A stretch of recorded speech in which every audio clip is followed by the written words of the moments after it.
On reste avec l'IA et c'est toi pour parler de l'infrastructure simplifiée. Faisal Othman, directeur de la distribution North Africa chez Cisco.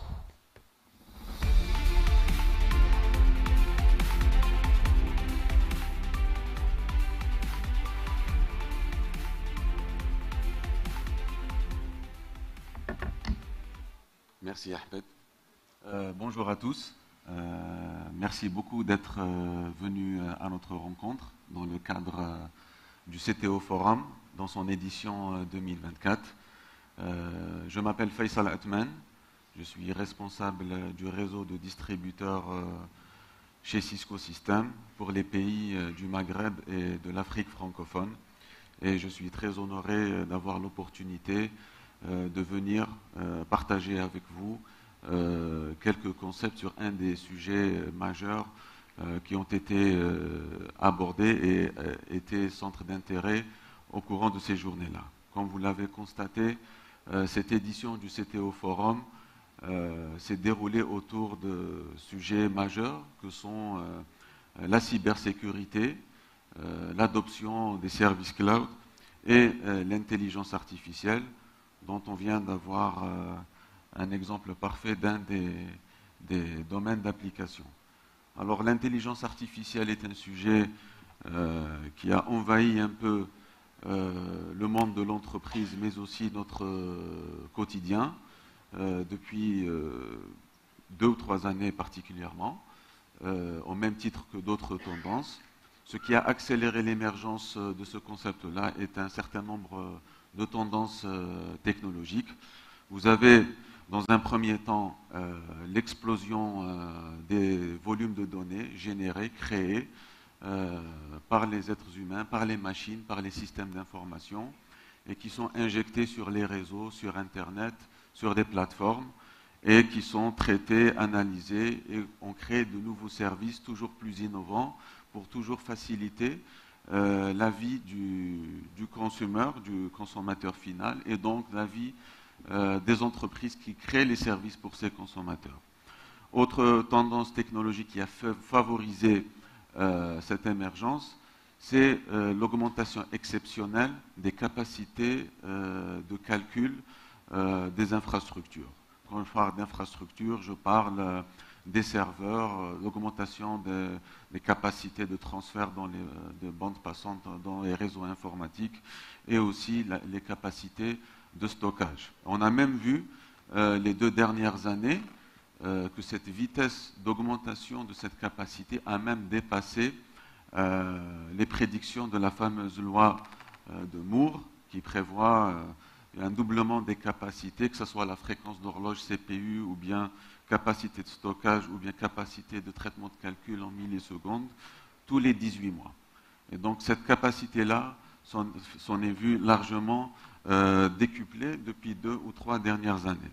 J'ai choisi de vous parler un petit peu de l'intelligence artificielle sous l'aspect donc infrastructure. Donc, pour accompagner l'émergence et le déploiement de tous les bénéfices de cette intelligence artificielle générative, parce qu'on parle bien de l'IA générative dont le speaker précédent en avait parlé, ben, il faut se doter d'une infrastructure qui est capable de supporter ces workloads, supporter la charge de calcul de ces features-là et de déployer ces features et de la mettre à disposition des utilisateurs finaux.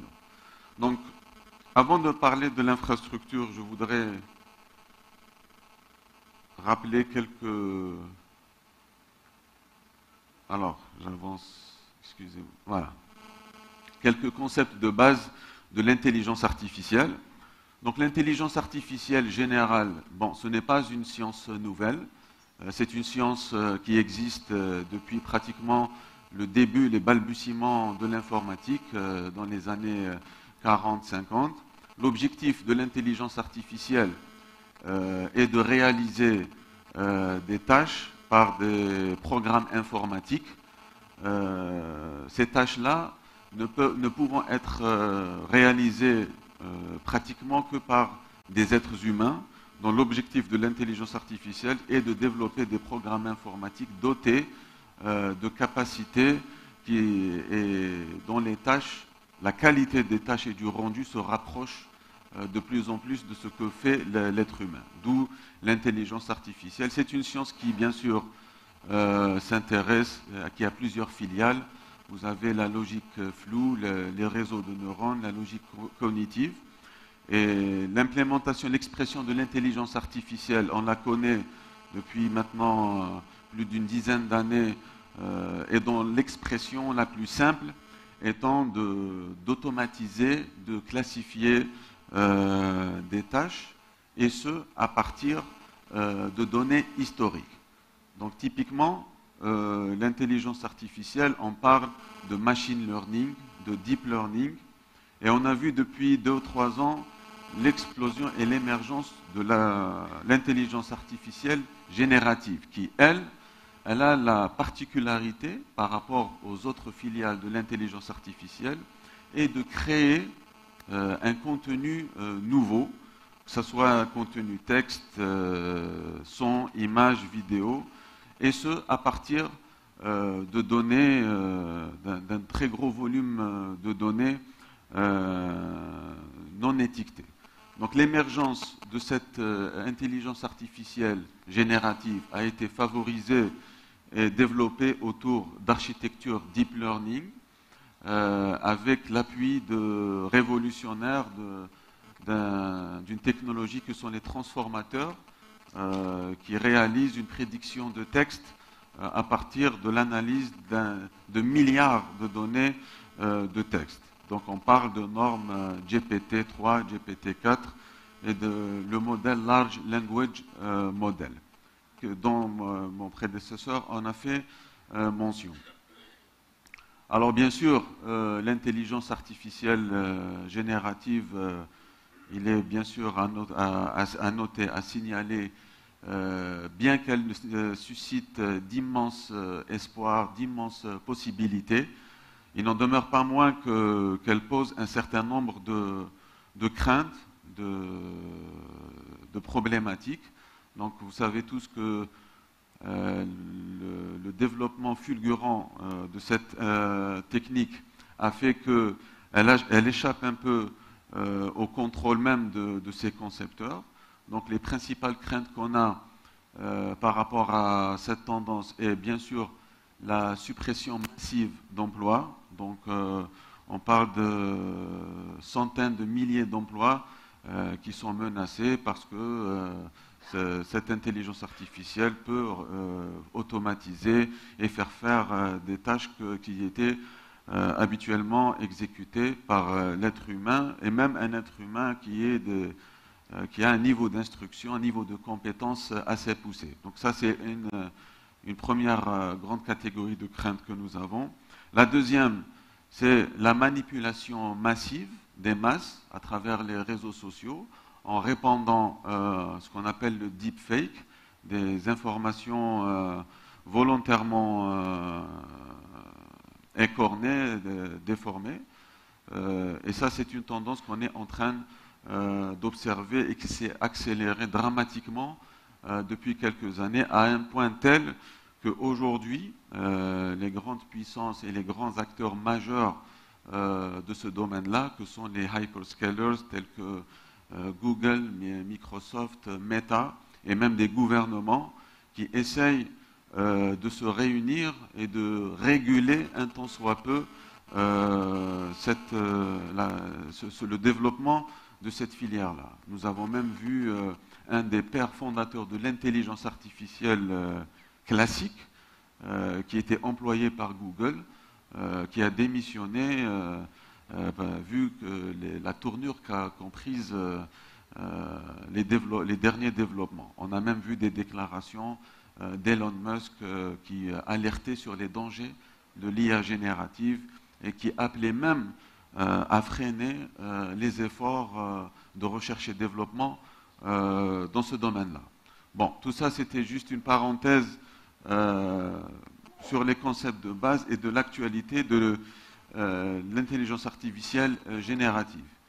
Qu'en est-il sur la partie donc Domaine d'application. Donc la partie positive, ce que nous apporte l'intelligence artificielle générative.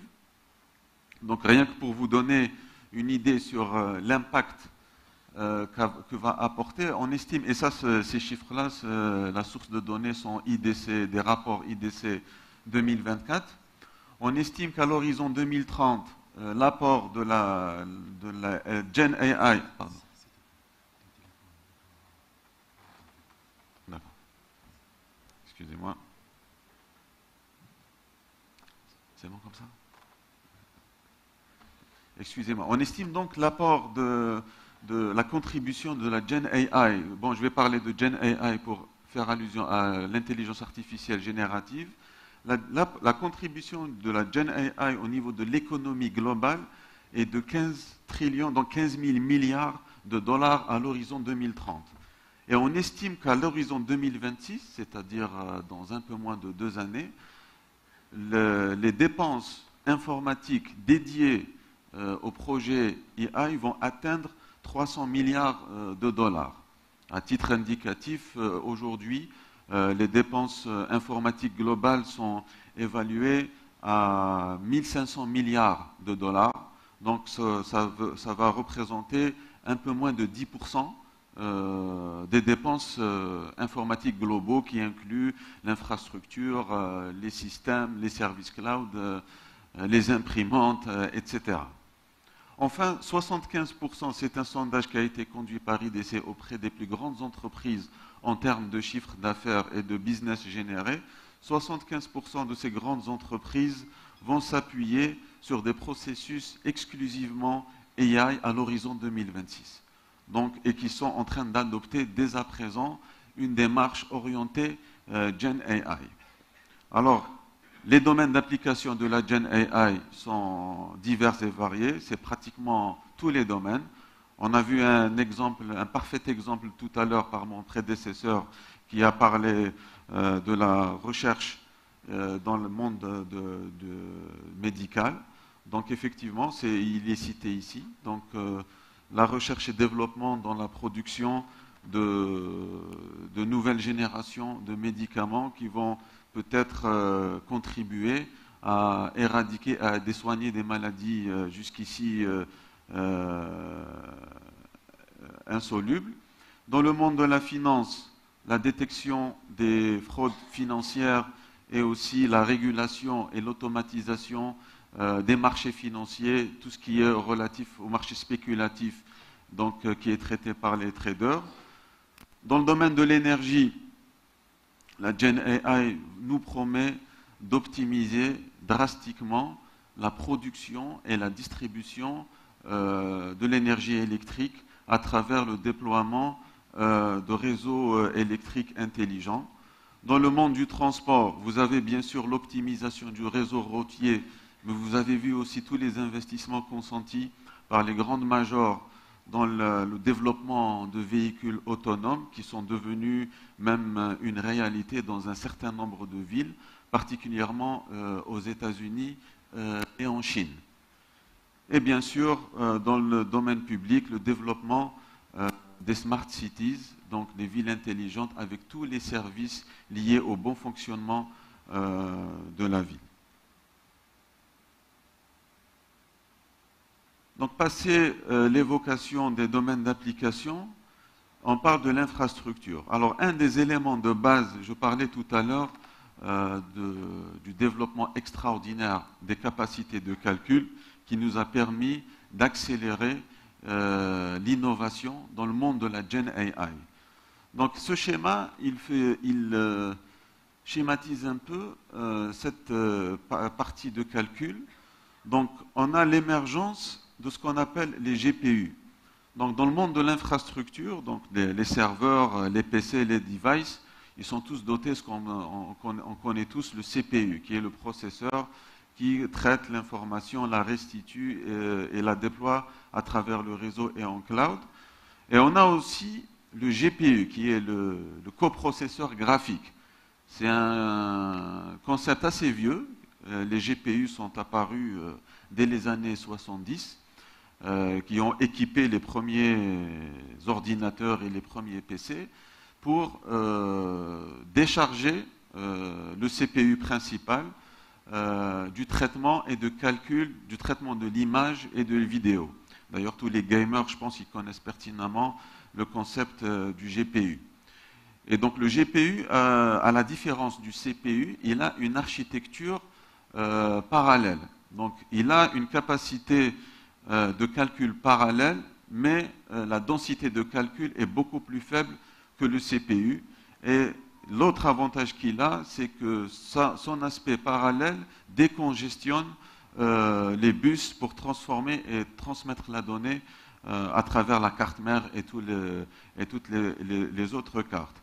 Alors le GPU qui à l'origine a été développé pour le traitement et le calcul de l'image, on lui a découvert d'autres avantages depuis quelques années. L'un des principaux avantages, c'est le calcul des réseaux de neurones, qui est le cœur de la technique. Je parlais tout à l'heure de la Gen AI, le LLM, le Deep Learning, etc. Tout ça s'appuie sur la logique floue et le Deep Learning. On a découvert le GPU, un use case extraordinaire qui nous a permis d'accélérer et de prendre en charge le workload de tous ces algorithmes de calcul relatifs à la Gen AI. Alors, dans une infrastructure qui supporte le Gen AI, il faut l'imaginer qu'elle est déployée au travers d'un cloud, soit un cloud public ou bien un cloud on-premise. Donc plus vous vous rapprochez de la partie traitement, donc vous avez plus la densité et le volume des GPU doit augmenter sur la partie donc computing, et sur la partie fabrique, réseau fabrique, vous devez avoir des fabriques réseau dédiées à la Gen AI. Et sur cette partie-là, vous avez principalement les ingénieurs data qui y travaillent. Et si on voyage vers l'extrémité du cloud, vers le front-end, du back-end vers le front-end, on se rapproche vers les utilisateurs. Et au milieu, vous avez bien sûr les data scientists qui sont au milieu. C'est eux qui implémentent et qui restituent l'intelligence donnée. Donc plus je me rapproche de l'utilisateur final, plus la capacité GPU diminue et plus je concentre mon infrastructure sur la partie CPU et plus les réseaux fabriques sont partagés avec des workloads autres que la Gen AI. Donc le GPU est un élément critique et majeur dans le développement de la Gen AI. Aujourd'hui, c'est un marché, les fabricants de GPU, ils sont trois majeurs, qui sont NVIDIA, qui est le leader depuis la résurgence de Gen AI, et vous avez bien sûr les fabricants traditionnels que sont Intel et AMD, qui continuent aussi à innover dans ce domaine-là, tout aussi bien que le font nos amis d'NVIDIA. La ruée vers l'or pour le AI, les grandes tendances, 97% des organisations estiment qu'il est plus qu'urgent d'adopter une stratégie AI au niveau infrastructure. Alors, ce que nous sommes en train d'observer, c'est que les fonctionnalités AI qui sont demandées au niveau de l'infrastructure, elles sont demandées par les lines of business, par les directions métiers. Il faut savoir qu'aujourd'hui, le budget de dépenses en nouvelles technologies, depuis peu, est passé, ce pouvoir-là, cette décision est en train de passer des directions informatiques et télécoms traditionnelles vers les directions métiers. Aujourd'hui, vous avez des directions marketing, des directions commerciales, des directions production. C'est elles qui ont des mots à dire et qui décident des investissements technologiques. Et aujourd'hui, les métiers de DSI est en train de se transformer en métiers de support et operation par rapport à ces services-là qui sont aujourd'hui leadés par les directions métiers, et même les choix technologiques sont en train de mouvoir vers les directions métiers. Alors comme il y a une grande demande, une grande tension sur les GPU Aujourd'hui, on observe des temps de fabrication et de livraison de plus en plus allongés. Nvidia domine ce marché, au même titre qu'AMD et Intel. Et bien sûr, le développement des réseaux à base de technologies InfiniBand et Ethernet qui... Ok, merci. Je vais accélérer. Qui aujourd'hui permettent, parce qu'il ne faut pas qu'il y ait un goulet d'étranglement entre la production massive des données et le transfert de ces données et la restitution vers les utilisateurs. Je parlais brièvement des prérequis en termes de Gen AI. Donc sur le profil des AI, vous avez les contributeurs à l'innovation et à la production de systèmes qui produisent ces features. Donc ils se situent là, ils consomment eux la plupart des ressources GPU, computing, et on retrouve cette partie-là au niveau des hyperscalers que sont les grands développeurs Google, Microsoft, Baidu. Et la plupart des projets AI se situent plutôt au ce niveau-là, c'est-à-dire on a des utilisateurs AI qui adoptent AI et enfin des utilisateurs de AI as a service. Aujourd'hui, et l'exemple le plus connu et le plus vulgarisé en est les utilisateurs du chat GPT.